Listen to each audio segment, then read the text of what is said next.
तो ये कहानी है दिल्ली के एक घर की और वहां रहने वाले एक परिवार के खौफनाक तजुर्बे की। एक सरकारी अफसर का परिवार था। पति, पत्नी और बेटा अमित। दिल्ली में ट्रांसफर हुआ था, घर चाहिए था।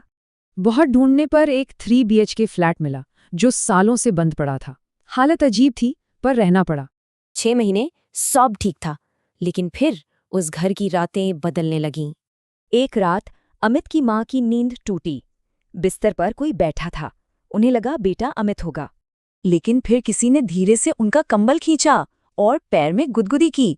उन्होंने आंखें खोली तो कमरा एकदम खाली। अमित तो अपने कमरे में सो रहा था। कुछ दिन बाद किचन में काम कर रही थी, तभी एक बर्फीले ठंडे हाथ ने उन्हें पकड़ लिया। और फिर एक एक करके सब बीमार पड़ने लगे। माँ, पिता, यहाँ तक कि अमित भी। कोई दवा काम नहीं कर रही थी। पत्नी को यकीन था घर में कोई है, पर पति कहते ये सब दिमाग का वहम है और कुछ नहीं। परेशान होकर उन्होंने अपनी बहन को मदद के लिए बुला लिया, लेकिन उस साये को ये मेहमान पसंद नहीं आए। एक शाम जब मौसी घर पर अकेली थीं, उन्हें लिविंग रूम से किसी के गाने की आवाज आई। वो समझ गईं कि जो दिखा वो इंसान नहीं था। वो पूजा घर में भागी और परिवार का इंतजार करने लगीं। अगले दिन तो हद हो गई, ताज़ा बना हुआ खाना एक ही पल में सड़ गया। अब तो शक की कोई गुंजाइश नहीं थी। पूरा परिवार डरकर पूजा घर में छिप गया। जब पति ने वो खाना देखा तब जाकर उन्हें यकीन हुआ। उन्होंने तुरंत मदद के लिए फोन किया।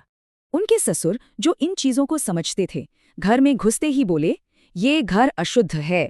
उनकी चेतावनी साफ थी, ये जगह छोड़ दो, वरना ये तुम्हारे परिवार को खत्म कर देगी।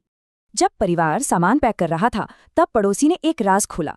वो पहले नहीं थे जो भागे थे। वहां एक सिंगर रहता था जो डिप्रेशन में था।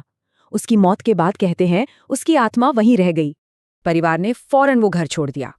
नए घर में जाने के बाद वो खौफ हमेशा के लिए खत्म हो गया। पर यह कहानी एक सवाल छोड़ जाती है, क्या गहरा दुख किसी जगह पर अपनी छाप छोड़ सकता है?